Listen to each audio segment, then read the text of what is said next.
Chapitre 4. La réserve, ennui de générateur, ce qui arriva au caissier. Billy piquait une crise de nerfs, appelant sa mère d'une voix rauque et suppliante, régressant instantanément à l'âge de 2 ans. La morve lui coulait sur la lèvre supérieure. Je l'emmenai vers le milieu du magasin, mon bras autour de ses épaules, pour tenter de le calmer. Je poursuivis jusqu'au fond où se dressent les réfrigérateurs à viande et l'étal du rayon boucherie. Le boucher, M. McVeigh, était encore là. Nous nous adressâmes un petit salut, ce que nous pouvions faire de mieux en de telles circonstances. Je m'assis par terre et fis asseoir Billy sur mes genoux, la tête contre ma poitrine, et le berçai doucement tout en lui parlant. Je lui dis tous les mensonges que les parents ont en réserve pour les situations difficiles, ce qui sonne tellement vrai aux oreilles enfantines, et mon ton était parfaitement convaincant. « Ce n'est pas un brouillard normal, » dit Billy. Il me regarda de ses yeux cernés et pleins de larmes. « C'est vrai, hein, papa ?»« En effet, sans doute pas, » dis-je. Je ne voulais pas lui mentir là-dessus. Les enfants ne luttent pas comme les adultes contre les traumatismes. Ils s'y laissent aller, peut-être parce que les enfants sont presque continuellement en état de choc, jusque vers l'âge de 13 ans. Billy commença à s'assoupir. Je le tins contre moi, m'attendant à ce qu'il s'éveille de nouveau en sursaut, mais il s'endormit vraiment. Il n'avait peut-être pas beaucoup dormi la nuit précédente, dans le lit avec nous deux pour la première fois depuis qu'il n'était plus un bébé.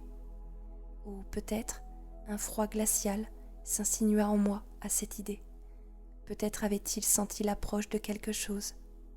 Quand je fus certain qu'il était profondément endormi, je l'étendis par terre et partis à la recherche d'une couverture.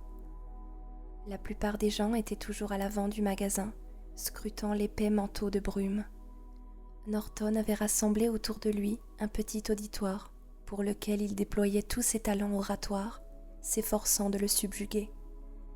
Bud Brown demeurait figé à son poste, mais Holly Weeks avait quitté le sien. Quelques personnes erraient à travers le magasin comme des fantômes, le regard perdu dans le vague. Je pénétrai dans la réserve par la lourde porte à double battant entre le réfrigérateur à viande et celui à bière. Le groupe électrogène ronronnait au même rythme régulier derrière sa cloison de contreplaqué, mais quelque chose clochait. Je sentais des vapeurs d'essence manifestement beaucoup trop fortes. Je m'approchai de la cloison en respirant à petits coups. Pour finir, je déboutonnai ma chemise et m'en couvris le nez et la bouche. La réserve était longue et étroite, mal éclairée par 2 veilleuses. Des cartons empilés l'encombraient, de l'eau de javel d'un côté, des caisses de boissons pétillantes de l'autre et des cartons de macaroni et de ketchup. Une bouteille de ketchup s'était renversée et on aurait dit que le carton saignait. Je soulevai le loquet de la porte qui s'ouvrait dans la cloison et pénétrai dans la cabine de l'électrogène. La machine disparaissait dans des nuages de fumée bleue. Le tuyau d'aération donnait à l'extérieur par un trou ménagé dans le mur. Quelque chose devait en obstruer l'extrémité. Je remarquai qu'un simple bouton commandait l'arrêt ou la marche et le changeait de position. Le générateur suffoqua, cracha, toussa et s'éteignit. Puis il émit une série de sons enroués, de plus en plus faibles, qui me rappelaient la tronçonneuse rétive de Norton. Les veilleuses s'éteignirent et je me retrouvai dans le noir. La peur m'assaillit presque immédiatement et je devins incapable de m'orienter. Ma respiration faisait le bruit du vent dans la paille. Je me cognai le nez contre la mince porte de la cabine en cherchant la sortie et mon cœur flancha. Les 2 battants de la porte étaient percés de fenêtres, mais sans que je sache pourquoi elles étaient peintes en noir, si bien que l'obscurité était presque totale. Me trompant de direction, je me précipitai dans les cartons d'eau de javel. Ils se renversèrent les uns sur les autres. L'un d'eux passa si près de ma tête que je fis un pas en arrière et heurtai un autre carton derrière moi. Je tombais et me cognais la tête si fort que je vis des étincelles. Joli spectacle. Je restais étendue là, à me maudire en me frottant la tête, à m'exhorter au calme, à me conseiller de me relever tranquillement pour sortir de là et aller rejoindre Billy, à me dire que non, rien de mou et visqueux n'allait se refermer sur ma cheville, ni me glisser entre les doigts quand je m'appuierais pour me relever. Je m'enjoignis de garder la maîtrise de moi-même, ou bien j'allais me mettre à tourner en rond, à l'aveuglette, me cognant partout, dans ma panique et fabriquant pour moi-même un labyrinthe infernal. Je me relevais prudemment en scrutant l'obscurité pour tenter d'apercevoir un ray de lumière entre les deux battants de la porte. Je finis par le distinguer, égratignure imperceptible mais immanquable dans le noir. Je fis un pas dans sa direction et m'arrêtai. J'entendais quelque chose de mou qui rampait. Le bruit s'arrêta, puis reprit avec un petit coup furtif. Tout en moi se relâcha, je régressais magiquement à l'âge de 4 ans. Le bruit ne venait pas du magasin, il venait de derrière, du dehors, là où était le brouillard. Une chose qui glissait, qui rampait et grattait sur les parpaings et qui, peut-être, cherchait un moyen d'entrer, à moins qu'elle ne soit déjà à l'intérieur et qu'elle ne me cherche. Et peut-être que dans un instant, j'allais sentir la chose qui faisait ce bruit sur ma chaussure ou sur mon cou. Cela commença. J'étais certain que c'était dehors, mais cela n'était guère rassurant. Je commandai à mes jambes d'avancer, mais elles refusèrent d'obéir. Alors la nature du bruit changea. Quelque chose crissa dans les ténèbres et mon cœur bondit dans ma poitrine. Je fonçai droit sur le ray de lumière verticale, les bras tendus devant moi. Je poussai la porte et fis irruption dans le supermarché. 3 ou 4 personnes se tenaient juste devant la porte. Elles firent un bond en arrière quand elle s'ouvrit. Hollywick en faisait partie. Il crispa les mains sur sa poitrine. « David, dit-il d'une voix blanche, bon sang, mais tu as décidé de m'ôter 10 ans d'existence. » Il vit mon visage. « Qu'est-ce qui t'arrive ? » ?»« Vous avez entendu ? » demandai-je, et ma voix semblait bizarrement haut perchée à mes propres oreilles. L'un d'entre vous a-t-il entendu ? Ils n'avaient rien entendu, bien évidemment. Ils étaient venus voir pourquoi le générateur s'était arrêté. Tandis qu'Olly me donnait ses explications, un des employés arriva, affairé, les bras chargés de lampes de poche. Son regard passa d'Olly à moi, exprimant la perplexité. « J'ai éteint l'électrogène, dis-je, avant d'expliquer pourquoi. »« Qu'avez-vous entendu ?» demanda quelqu'un d'autre. Ce type-là travaillait au pont et chaussée. Il s'appelait Jim quelque chose. Je ne sais pas trop, une sorte de grattement, quelque chose qui glisse. Je ne tiens pas à l'entendre encore une fois. « C'est nerveux, » dit l'autre type à côté d'Olly. « Non, ce n'était pas nerveux. Vous l'avez entendu avant que les lumières s'éteignent ? Non, après seulement. Mais rien. Je voyais bien la manière dont il me regardait. Il ne voulait pas entendre d'autres mauvaises nouvelles, quoique ce fût d'effrayant ou d'anormal. Ils avaient eu leur dose. Seul Olly semblait croire ce que je disais. « Allons le remettre en route, » dit le caissier en distribuant les lampes de poche. Olly prit la sienne, l'air dubitatif. Le caissier m'en tendit une lueur vaguement ironique au fond des yeux. Il devait avoir 18 ans. Après un instant de réflexion, je m'en saisis. J'avais encore besoin de trouver quelque chose pour couvrir Billy. Olly ouvrit les portes et les cala pour laisser entrer un peu de lumière. Les cartons d'eau de javel jonchaient le sol autour de la porte entr'ouverte, donnant sur le générateur. Le type qui répondait au nom de Jim renifla et dit « Ça sent plutôt mauvais, faut dire. Mais avis que vous avez bien fait de l'éteindre. » Les faisceaux des lampes de poche dansaient sur les cartons de boîtes de conserve, de papier hygiénique et d'aliments pour chiens. Dans les rayons lumineux flottaient les vapeurs refoulées à l'intérieur de la réserve par le tuyau bouché. Le caissier passa brièvement le faisceau de sa torche sur la grande porte à bascule à l'extrême droite. Les deux hommes entrèrent avec Holly dans le compartiment du groupe électrogène. Et la lumière sautillante de leurs lampes me rappela une scène d'un récit d'aventure dont j'avais illustré quelques épisodes à l'époque où j'étais encore étudiant à l'université. Des pirates enterrant à minuit l'or volé à la pointe de l'épée ou le médecin fou et son assistant dérobant un cadavre. Des ombres que les faisceaux croisés des lampes rendaient monstrueuses bondissaient sur les murs. Le générateur, en refroidissant, émettait une sorte de tic-tac irrégulier. Le caissier s'approchait de la porte de livraison, sa torche braquée devant lui. « Je n'irai pas par là, » dis-je. « Non, pas vous, je m'en doute. »« Allume-le maintenant pour voir, Holly, » dit l'un des hommes. Le générateur souffla bruyamment, puis rugit. « Bon Dieu, fermez ça tout de suite. Quelle puanteur !» Le générateur s'éteignit de nouveau. Le caissier revenait à la porte quand ils sortirent du compartiment. « Quelque chose bouche le tuyau, c'est sûr, » constata l'un d'eux. « Voilà ce qu'on va faire, » annonça l'employé du magasin. Ses yeux brillaient dans la lumière des torches et l'expression intrépide qui se peignait sur son visage, je l'avais dessinée bien des fois sur la couverture de mes récits d'aventures enfantines. « Laissez-le en marche, le temps que je fasse basculer la porte pour sortir par là. Je vais faire le tour pour aller voir ce qui bouge. »« Je ne trouve pas que c'est une bonne idée, Norm, » dit Holly. « Elle marche à l'électricité, cette porte ?» demanda le dénommé Jim.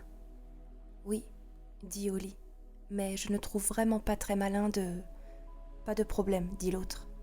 Il repoussa sa casquette de baseball en arrière sur sa tête. « J'y vais. »« Non, vous ne comprenez pas, » insista Holly. « Je ne crois vraiment pas que qui que ce soit devrait... »« Ne vous en faites pas, » rétorqua Jim avec condescendance pour mettre un terme à la discussion. Norm, l'employé du magasin, était indigné. « Mais enfin, c'est moi qui ai eu l'idée, » dit-il. Tout à coup, comme par magie, il se retrouvait à se quereller pour savoir qui allait y aller, au lieu de se demander s'il était ou non prudent d'y aller. Mais aussi, aucun d'eux n'avait entendu l'affreuse chose rampante. « Arrêtez !» intervins-je d'une voix forte. Ils se tournèrent dans ma direction. « Vous n'avez pas l'air de comprendre, ou vous faites tout ce que vous pouvez pour ne pas comprendre. Ce brouillard n'est pas ordinaire. Personne n'est entré dans le magasin depuis qu'il nous est tombé dessus. Si vous ouvrez cette porte et que quelque chose pénètre à l'intérieur... » « Quelque chose dans quel genre ?» s'enquit Norm avec le mépris des jeunes machos de 18 ans. « Dans le genre de ce que j'ai entendu bouger. »« Monsieur Drayton, » commença Jim, « je m'excuse, mais je ne suis pas convaincu que vous ayez entendu quoi que ce soit. Je sais que vous êtes connu comme artiste et que vous avez des relations à Hollywood et à New York et tout ça, mais vous n'êtes pas fait autrement que tout le monde pour autant.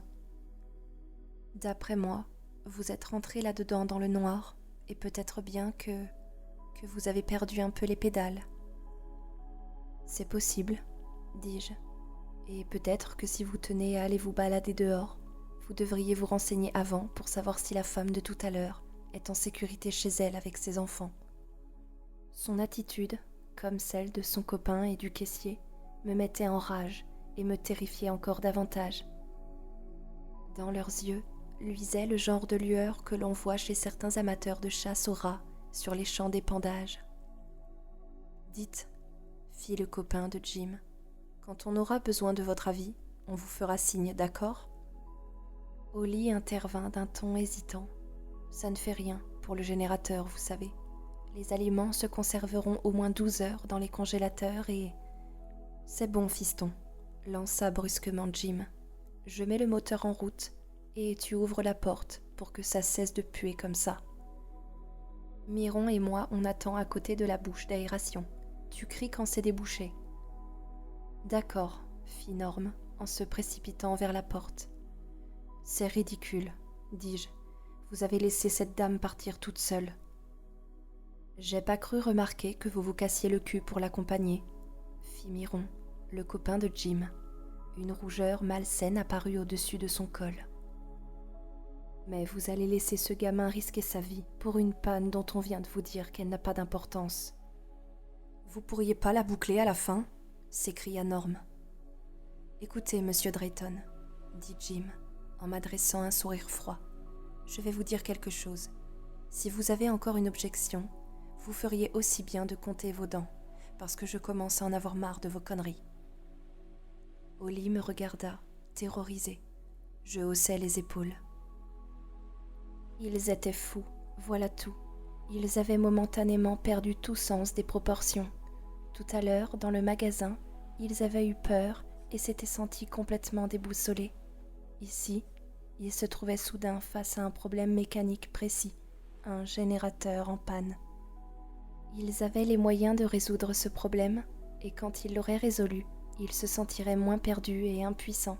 Voilà pourquoi ils y tenaient tellement.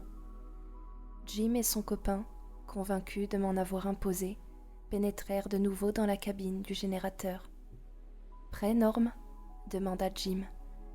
Norm fit oui de la tête, puis se rendant compte que les autres ne pouvaient pas entendre un geste, il dit oui à haute voix. « Norm, dis-je, ne fais pas le con. Tu as tort, renchérit Holly. » Il nous regarda et soudain, son visage parut beaucoup plus jeune. C'était celui d'un petit garçon. Sa pomme d'Adam montait et descendait convulsivement, et je vis qu'il avait une frousse bleue. Il ouvrit la bouche pour dire quelque chose. Je crois qu'il aurait voulu renoncer, mais le générateur se remit en marche, et quand il ronronna régulièrement, Norm tendit la main vers le bouton actionnant la porte. Celle-ci commença à pivoter. Les veilleuses s'étaient rallumées quand le générateur avait démarré. Elle diminuait d'intensité à présent que le système d'ouverture électrique de la porte absorbait une partie du courant. Les ombres bondirent en arrière et s'estompèrent.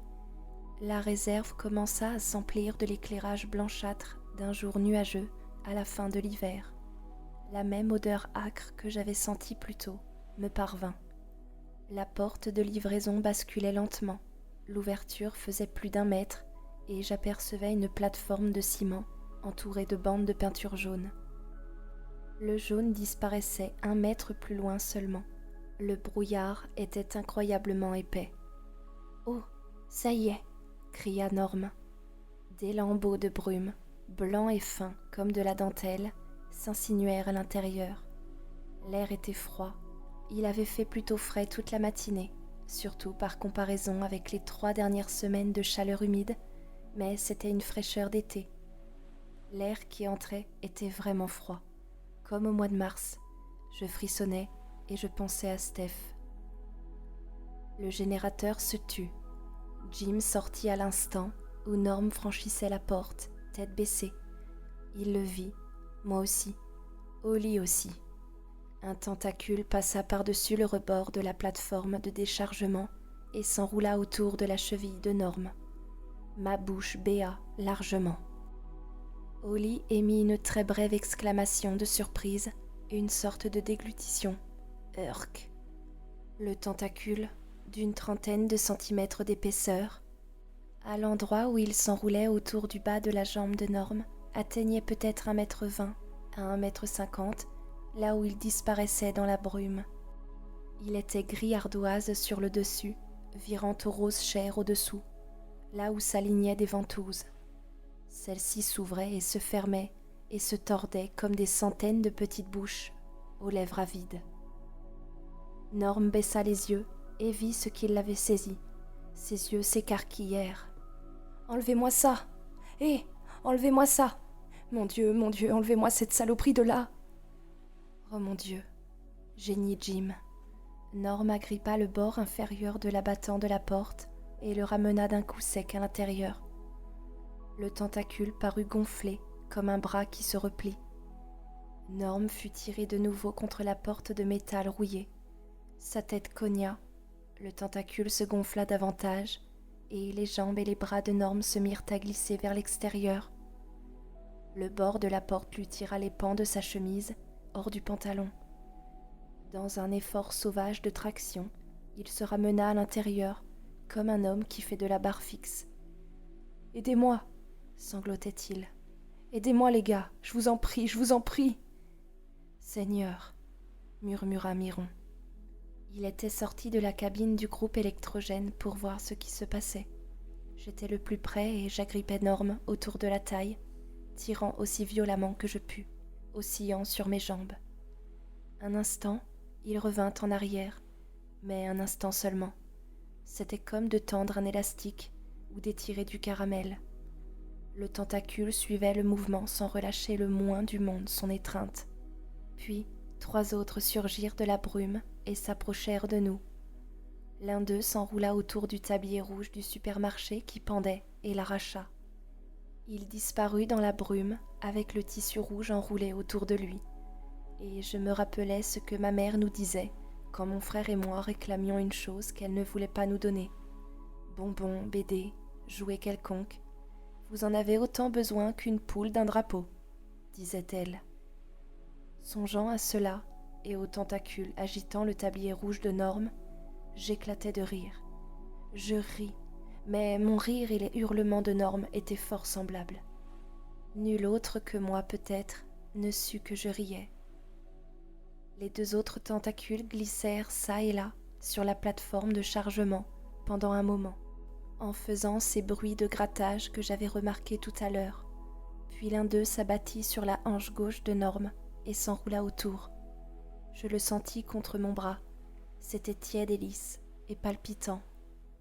Je pense maintenant que s'il s'était collé à moi avec ses ventouses, moi aussi j'aurais disparu dans la brume. Mais il ne le fit pas.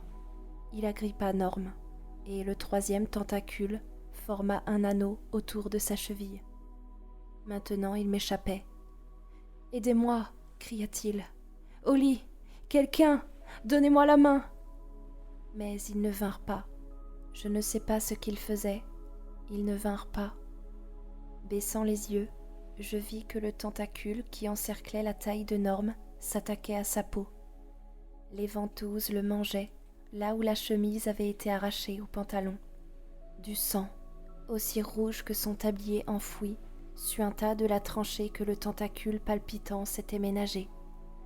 Ma tête heurta le bord inférieur de la porte à demi relevée. De nouveau, les jambes de Norm étaient dehors. L'un de ses mocassins était tombé. Un nouveau tentacule surgit de la brume, enroula fermement son extrémité autour de la chaussure et disparut avec elle. Les doigts de Norm étaient crispés sur le rebord de la porte. Il le serrait dans une étreinte mortelle. Ses mains étaient livides. Il ne hurlait plus. Il était au-delà du hurlement. Sa tête ballottait de droite à gauche dans un geste de négation interminable, et ses longs cheveux noirs flottaient en désordre. Par-dessus son épaule, j'aperçus d'autres tentacules qui arrivaient, par dizaines, des forêts de tentacules. La plupart de petite taille, mais certains gigantesques, larges comme l'arbre corseté de mousse qui gisait ce matin en travers de la route. Les gros avaient des ventouses roses bonbons, larges comme des plaques d'égout. L'un des gros tentacules s'abattit sur le béton de la plateforme de déchargement, avec un grand bruit. Un pouf, roulant, et s'approcha paresseusement de nous, comme un énorme ver de terre aveugle. Je donnai une saccade prodigieuse, et le tentacule qui étreignait le mollet droit de Norm glissa un peu. Ce fut tout. Mais avant qu'il ait rétabli son emprise, je vis que la chose se nourrissait de lui. L'un des tentacules m'effleura délicatement la joue et puis s'agita dans le vide, comme s'il hésitait. Alors je songeai à Billy qui dormait dans le magasin, près du long réfrigérateur à viande de Monsieur McVeigh. J'étais venue ici chercher quelque chose pour le couvrir. Si l'une de ces choses me prenait, il n'y aurait personne pour veiller sur lui, sauf peut-être Norton. Alors je lâchais Norm et me laissais tomber sur les mains et les genoux. J'étais à moitié dehors, directement sous la porte relevée. Un tentacule passa sur ma gauche, comme s'il avançait sur ses ventouses. Il s'attacha à l'un des avant-bras de Norm, dont le muscle saillait, marqua une pause, puis s'entortilla autour. À présent, Norm ressemblait à la vision d'un fou rêvant d'une séance de charmeurs de serpents. Des tentacules se contorsionnaient de toutes parts sur lui et l'enserraient aussi tout entier. D'un maladroit saut de grenouille, je rentrai à l'intérieur, atterris sur les épaules et roulai à terre. Jim, Holly et Myron étaient toujours là. Ils étaient figés comme un tableau du musée Grévin, le visage pâle, les yeux trop brillants. Jim et Myron se tenaient de part et d'autre de la porte de l'électrogène. « Allumez-le » hurlai-je à leur intention. Aucun d'eux ne bougea.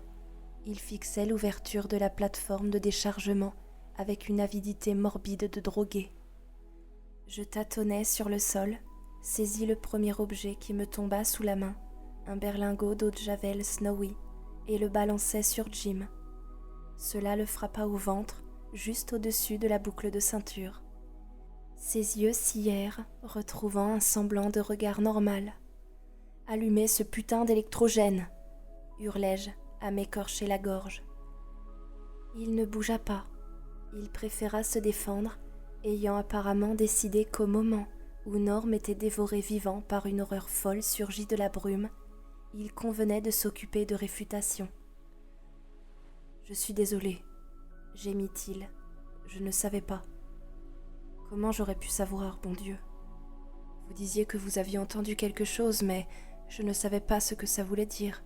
Vous auriez dû mieux vous expliquer. Je pensais, je sais pas, peut-être un oiseau ou autre chose. » Alors Holly se mit en mouvement. Le repoussant d'un coup de sa large épaule, il se précipita maladroitement à l'intérieur de la pièce de l'électrogène. Jim trébucha sur un des berlingots de javel et tomba comme j'étais tombé dans le noir. « Je suis désolé, » répéta-t-il. Ses cheveux roux barraient ses sourcils, ses joues étaient blanches comme du yaourt, ses yeux étaient ceux d'un petit garçon horrifié. Quelques secondes plus tard, l'électrogène tout sautait et reprenait vie en grondant. Je me retrouvais vers la porte de livraison. Norm avait presque complètement disparu, mais il s'accrochait toujours avec obstination d'une seule main.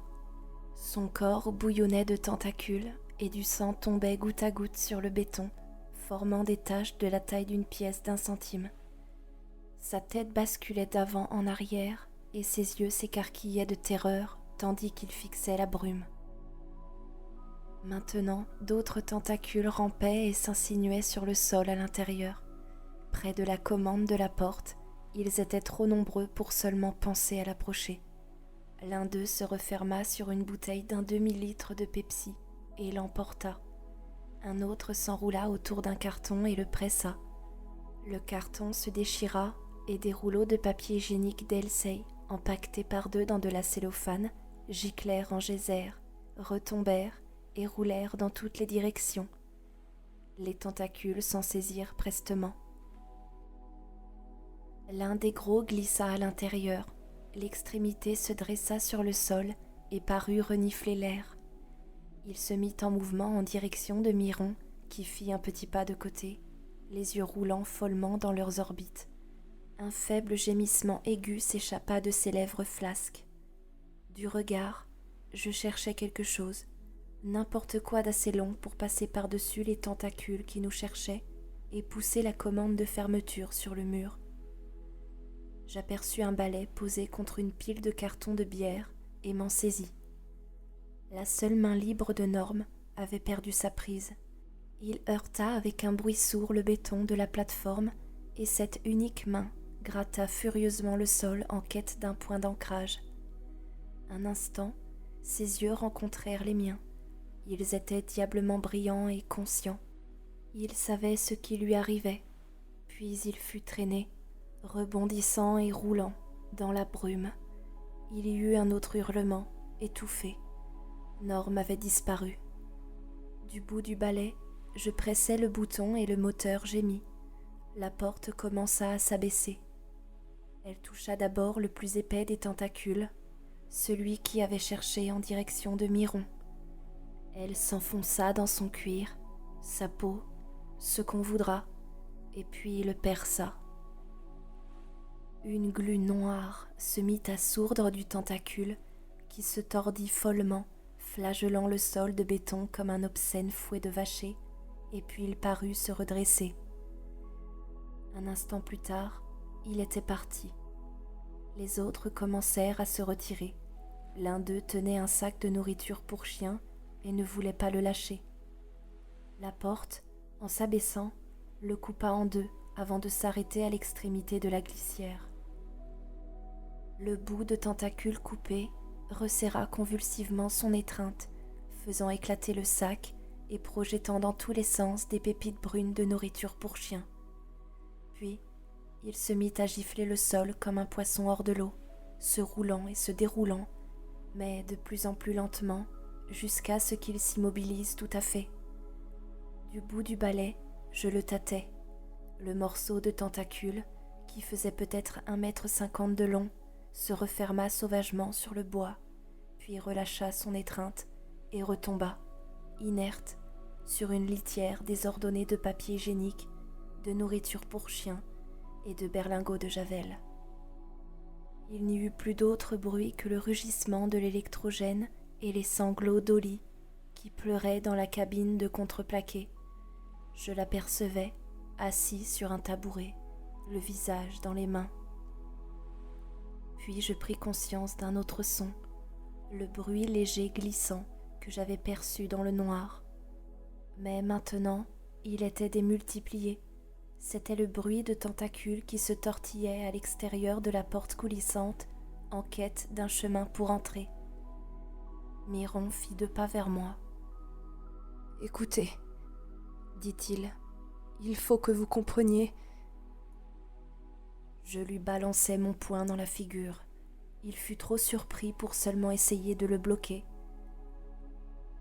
Mes phalanges atterrirent juste sous son nez et lui écrasèrent les dents sur les lèvres. Du sang emplit sa bouche. « Vous l'avez tué, hurlai-je. Est-ce que vous vous rendez compte ? Vous vous rendez vraiment compte de ce que vous avez fait ? Je le bourrai de coups de poing, lançant des droites et des gauches désordonnées. Ignorant les leçons du cours de boxe du lycée, je cognais, tout simplement. Il recula, déviant quelques coups, encaissant les autres avec une inertie qui ressemblait à de la résignation ou de la mortification. Cela ne fit qu'accroître ma colère. Je lui fis saigner le nez, je lui flanquai une pêche sous l'œil et celui-ci commença à prendre une jolie teinte sombre. Je lui en expédiai un solide au menton. Après celui-là, son regard s'embruma, à demi conscient. « Écoutez, s'obstinait-il à dire, « écoutez, écoutez. » Et puis je le frappai au creux de l'estomac, ses poumons se vidèrent, et il ne dit plus « écoutez, écoutez ». Je ne sais pas combien de temps j'aurais continué à le cogner si quelqu'un ne m'avait pas agrippé les bras. Je me dégageais et pivotais sur mes talons. J'espérais que c'était Jim. Je voulais le frapper lui aussi. Mais ce n'était pas Jim, c'était Oli, son visage rond d'une blancheur mortelle, à l'exception des cercles noirs autour des yeux, encore brillants de larmes. « Arrête, David, » dit-il, « ne le cogne plus, ça n'arrangera rien. » Jim se tenait sur le côté, le visage bouleversé et blafard. Je donnai un coup de pied dans un carton dans sa direction. Il atterrit contre ses bottines dingo et rebondit. « Toi et ton copain, vous faites une belle paire d'enfoirés, » lançai-je. « Allez, David, » dit Oli d'une voix malheureuse. « Laisse tomber. » 2 enfoirés qui ont fait crever ce gosse. Jim baissa les yeux sur ses dingos. Miron s'assit en tenant son bide de buveur de bière. Je haletais violemment, le sang rugissait dans mes oreilles et je tremblais comme une feuille. Je m'assis sur des cartons, fourrai ma tête entre mes genoux et étreignis mes jambes juste au-dessus des chevilles. Je restais ainsi un moment, les cheveux sur le visage, en attendant de voir si j'allais perdre conscience ou vomir ou quoi. Au bout d'un petit moment, La nausée passa et je levai les yeux sur Oli. Dans le demi-jour des veilleuses, sa bague lançait des éclairs assourdis. « Bon, fis-je hébété, je suis calmée. »« Bien, » dit Oli, « il faut qu'on réfléchisse à ce qu'on va faire maintenant. » De nouveau, la réserve commençait à sentir le pot d'échappement. « Arrêtez l'électrogène pour commencer. »« Ouais, sortons de là, » dit Miron. Ses yeux me suppliaient. Je suis désolée pour le gosse, mais faut que vous compreniez. Je ne comprends rien du tout. Toi et ton copain, vous retournez dans le magasin, mais attendez-nous près du réfrigérateur à bière, et pas un mot à quiconque, pas encore. Ils obtempèrent avec empressement, se bousculant au seuil de la double porte battante. Oli arrêta l'électrogène, et comme les lumières commençaient à faiblir, j'aperçus une couverture piquée. Le genre d'étoffe dont se servent les déménageurs pour transporter les objets fragiles. Jeté sur une pile de consignes de soda, je m'en emparai pour Billy. Il y eut le bruit d'Oli qui tâtonnait et se frottait contre la paroi en sortant de la cabine. Comme chez beaucoup d'hommes souffrant d'embonpoint, sa respiration était légèrement sifflante. « David ?» Sa voix tremblait un peu. « Tu es toujours là ?»« Oui. » Je le guidai à la voix et au bout d'une demi-minute, il émergeait du noir et m'agrippait l'épaule. Il poussa un long soupir ému. « Bon Dieu, sortons d'ici. » Je pouvais sentir l'odeur des pastilles de Rolette pour l'estomac qu'il mâchait toujours. « Cette obscurité est mauvaise. »« C'est vrai, » dis-je, « mais attends une minute, Oli. Je voulais te parler sans que les deux autres connards écoutent. Dave, ils n'ont pas forcé Norm. Il ne faut pas que tu l'oublies. Norm était un gosse, eux non. Mais peu importe, c'est terminé. Il va falloir qu'on leur dise, Oli, aux gens dans le magasin. S'ils paniquent, la voix d'Oli exprimait le doute. Peut-être qu'ils paniqueront, et peut-être pas, mais ils y réfléchiront à deux fois avant de sortir, comme ils en ont presque tous envie. Et on les comprend. La plupart d'entre eux ont de la famille à la maison, comme moi. Il faut qu'on leur fasse comprendre ce qu'ils risquent s'ils sortent. Sa main me serra fortement le bras. « Très bien, » dit-il. « Oui, seulement je me demande, tous ces tentacules, comme un calmar ou je ne sais quoi. David, à quoi est-ce qu'ils étaient reliés? À quoi étaient-ils reliés ces tentacules? Je n'en sais rien, mais je ne veux pas que ces deux-là racontent eux-mêmes ce qui s'est passé. Ça, oui, ça mettrait la panique. Allons-y. » Je jetai un coup d'œil circulaire et au bout de quelques secondes, repérai la ligne de lumière verticale entre les battants de la porte. Nous nous dirigeâmes à l'aveuglette dans cette direction, en faisant attention au carton crevé, Oli serrant une main potelée sur mon avant-bras. Je m'aperçus que nous avions tous perdu nos lampes électriques. Comme nous atteignions la porte, Oli dit tout à trac. « Ce que nous avons vu, c'est impossible, David. Tu le sais, n'est-ce pas? Même si un camion du Boston Seaquarium était venu par ici et avait déversé un de ces énormes calmars, comme dans 20 000 lieues sous les mers, il serait mort. Il serait mort. Un point, c'est tout. »« Oui, » dis-je, « c'est vrai. » Alors qu'est-ce qui s'est passé, hein? Qu'est-ce que c'est que cette putain de brume? Oli, je n'en sais rien. Nous sortîmes.